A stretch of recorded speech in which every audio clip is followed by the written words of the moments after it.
ಅಯೋಧ್ಯೆ ಶ್ರೀರಾಮನ ಜನ್ಮಭೂಮಿಯಾಗಿದ್ದು ಅದನ್ನ ಹಿಂದೂಗಳು ಪರಾಕ್ರಮದಿಂದ ಪೌರುಷದಿಂದ ಪಡೆದಿದ್ದಾರೆ. ಅದು ಸುಮ್ಮನೆ ದಾನ ಪಡೆದಿರುವುದಲ್ಲ, ಭಿಕ್ಷೆ ಬೇಡಿ ಪಡೆದಿರುವುದು ಅಲ್ಲ. ರಾಮ ಜನ್ಮಭೂಮಿಯನ್ನ ಹಿಂದೂಗಳಿಗೆ ಕೊಡದೆ ನ್ಯಾಯಾಲಯದ ಮುಂದೆ ಬೇರೆ ವಿಧಿ ಇರಲಿಲ್ಲ ಎಂದು RSS ಮುಖಂಡ ಕಲ್ಲಡ್ಕ ಪ್ರಭಾಕರ್ ಭಟ್ ಹೇಳಿದ್ದಾರೆ. ಪುತ್ತೂರಿನಲ್ಲಿ ಮಾತನಾಡಿದ ಅವರು, ರಾಮ ಜನ್ಮಭೂಮಿ ಅಯೋಧ್ಯೆ ಹಿಂದೂಗಳ ಹಕ್ಕಾಗಿತ್ತು ಮತ್ತು ಅಯೋಧ್ಯೆಗೋಸ್ಕರ ಹಿಂದೂ ಸಮಾಜ ಎಲ್ಲಾ ರೀತಿಯ ಹೋರಾಟಗಳನ್ನ ಮಾಡಿ ಅದನ್ನ ಪಡೆಯುವ ರೀತಿಯಲ್ಲೇ ಪಡೆಯಲಾಗಿದೆ. ಸುಮ್ಮನೆ ದಾನ ಪಡೆದಿರುವುದಲ್ಲ, ಭಿಕ್ಷೆ ಬೇಡಿ ಪಡೆದಿರುವುದಲ್ಲ ಎಂದು ಹೇಳಿದರು. ರಾಮ ಜನ್ಮಭೂಮಿಯನ್ನ ಹಿಂದೂಗಳಿಗೆ ಕೊಡದೆ ನ್ಯಾಯಾಲಯದ ಮುಂದೆ ಬೇರೆ ವಿಧಿ ಇರಲಿಲ್ಲ. ಆದ್ದರಿಂದ 5 ಸದಸ್ಯರ ನ್ಯಾಯಪೀಠ ಅಯೋಧ್ಯೆ ಹಿಂದೂಗಳಿಗೆ ಸೇರಿದೆ ಎನ್ನುವ ಮಹತ್ವದ ತೀರ್ಪು ನೀಡಿದೆ. ರಾಮ ಜನ್ಮಭೂಮಿಯ 60 ಎಕರೆ ಜಾಗವು ಹಿಂದೂಗಳಿಗೆ ನೀಡಿದೆ. ಈ ರೀತಿಯ ತೀರ್ಪು ಬರಲು ಹಿಂದೂಗಳ ಪರಾಕ್ರಮ, ಪೌರುಷವೇ ಕಾರಣ ಎಂದು ಅಭಿಪ್ರಾಯಪಟ್ಟರು. 1992 ಡಿಸೆಂಬರ್ 6ರ ಘಟನೆ ಇತಿಹಾಸದಲ್ಲಿ ಸುವರ್ಣಾಕ್ಷರಗಳಲ್ಲಿ ಬರೆಯಬೇಕಾದ ದಿನ. 464 ವರ್ಷಗಳ ಹೋರಾಟ, ಲಕ್ಷಾಂತರ ಬಲಿದಾನಗಳ ಬಳಿಕ ಪಡೆದ ಜಯ ಇದಾಗಿದೆ. ಇಡೀ ಹಿಂದೂ ಸಮಾಜ ಜಾತಿ, ಶ್ರೀಮಂತ, ಬಡವ, ಮೇಲು ಕೀಳು ಎನ್ನುವುದನ್ನ ಬಿಟ್ಟು ಒಂದಾದ ದಿನ ಇದಾಗಿದೆ. ನಾನು 2 ಬಾರಿ ಅಯೋಧ್ಯೆಗೆ ಭೇಟಿ ನೀಡಿದ್ದೇನೆ. ಅಲ್ಲಿ ಇದ್ದದ್ದು ಬಾಬರಿ ಮಸೀದಿಯಲ್ಲ, ಅದು ಬಾಬರ ಕಟ್ಟಿದ ಒಂದು ಕಟ್ಟಡ ಮಾತ್ರ.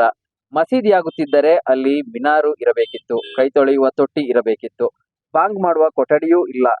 ಕೇವಲ ಒಂದು ಕಟ್ಟಡವನ್ನ ಬಾಬರ ಕಟ್ಟಿ ನಂತರ ಅದನ್ನ ಹಾಗೆ ಬಿಟ್ಟಿದ್ದಾನೆ.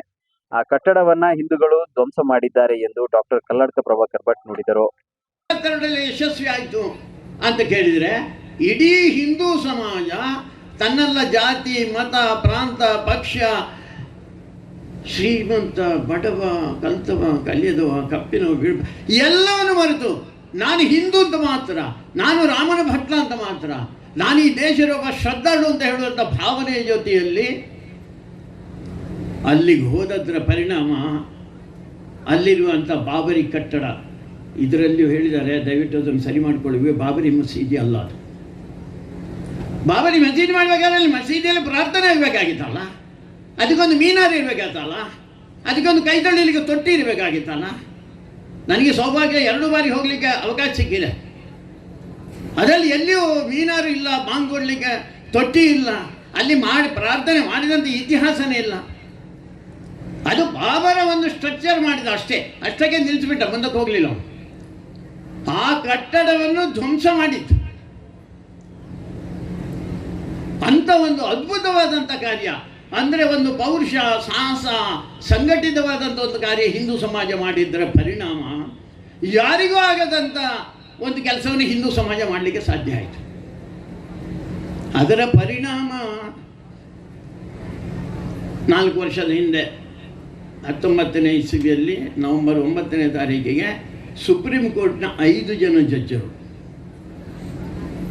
4 ಜನ ಹಿಂದೂಗಳು, 1 ಮುಸಲ್ಮಾನ, ಅಬ್ದುಲ್ ನಜೀರ್ ಅಂತ ನಮ್ಮ ಜಿಲ್ಲೆಯವರೇ, ಮೂಡಬಿದ್ರೆಯ ಬೆಳುವಾಯಿಯವರು, 5 ಜನ ಏಕಕಂಠದಿಂದ ಹೇಳಿರುವಂಥದ್ದು, ಆ ಜಾಗ ಯಾವುದಿದೆ, ಎಲ್ಲಿ ರಾಮನ ಮೂರ್ತಿ ಇದೆಯೋ ಅದು ರಾಮನಿಗೆ ಸೇರಿದ್ದು ಅಂತ. 2.77 ಎಕರೆ ಮಾತ್ರ ಅಲ್ಲ, ಇಡೀ 60 ಎಕರೆ ಯಾವುದಿದೆ ಅದೆಲ್ಲವೂ ರಾಮನಿಗೆ ಸೇರಿದ್ದು. ಯಾಕೆ ಹೇಳುವಾಗೆ ಆಯ್ತು ಯಾಕೆ ಅಂತ ಕೇಳಿದರೆ, ಅದು ನಮ್ಮ ಪೌರುಷ, ಅದು ನಮ್ಮ ಪರಾಕ್ರಮ. ಸುಮ್ಮನೆ ಯಾರೆಲ್ಲ ದಾನ ಪಡ್ಕೊಂಡಿರೋದಲ್ಲ, ನೀವು ನೆನಪಿಟ್ಟುಕೊಳ್ಳಿ, ಯಾರೆಲ್ಲ ಭಿಕ್ಷೆ ಬೇಡಿ ಪಡ್ಕೊಂಡಿರೋದಲ್ಲ, ಅದು ನಮ್ಮ ಹಕ್ಕು. ಅದು ನಮ್ಮ ಆ ಹಕ್ಕನ್ನು ನಾವು ಸರಿಯಾಗಿ ಯಾವ ರೀತಿಯಲ್ಲಿ ಪಡ್ಕೊಳ್ಬೇಕಾ ಆ ರೀತಿಯಲ್ಲಿ ಪಡ್ಕೊಂಡೇವು ನಾವು. ಅದಕ್ಕೋಸ್ಕರ ಕೋರ್ಟ್ ಕೂಡ ಅನಿವಾರ್ಯ, ಅವರಿಗೆ ಬೇರೆ ವಿಧಿಯೇ ಇಲ್ಲ, ಕೊಡ್ಲೇಬೇಕವರು. ತೆಗೆಯುವಂಥ ಧೈರ್ಯ ಯಾರಿಗಾರು ಇದೆಯಾ? ಎಷ್ಟು ದಿವಸ ನೀವು ಅದನ್ನು ಮುಂದಕ್ಕೆ ಕೊಂಡೋಗ್ಬೋದು? ಸಾಧ್ಯನೇ ಇಲ್ಲ ಮುಂದಕ್ಕೆ ಕೊಂಡೋಗ್ಲಿಕ್ಕೆ. ಅದಕ್ಕೋಸ್ಕರ ಸುಪ್ರೀಂ ಕೋರ್ಟ್ ಕೂಡ ಈ ಜನರ ಭಾವನೆಗಳೇನಿದೆ, ಅಲ್ಲಿರುವಂಥ ಸತ್ಯ ಸಂಗತಿಗಳೇನಿದೆ ಅದೆಲ್ಲವನ್ನು ತಿಳ್ಕೊಂಡು ತೀರ್ಪು ಕೊಟ್ಟಿರುವಂಥದ್ದು. ಅಂಥ ರಾಮನ ಮಂದಿರದ ಕಾರ್ಯ ಅದಕ್ಕೆ ದಿನ ಸನ್ನಿಹಿತ ಆಗಿದೆ. ನಾಡ್ದು 22ನೇ ತಾರೀಕಿಗೆ ಅಲ್ಲಿ ರಾಮಲಲ್ಲನಿಗೆ ಪ್ರಾಣ ಪ್ರತಿಷ್ಠೆ. ಯಾವ ರಾಮನನ್ನು ಅಲ್ಲಿಂದ ತೆಗೆದಿದ್ರೋ ಅದೇ ರಾಮನನ್ನು ಮತ್ತೆ ಅಲ್ಲಿ ಕೂತ್ಕೊಳಿಸುವಂಥ ಕೆಲಸ.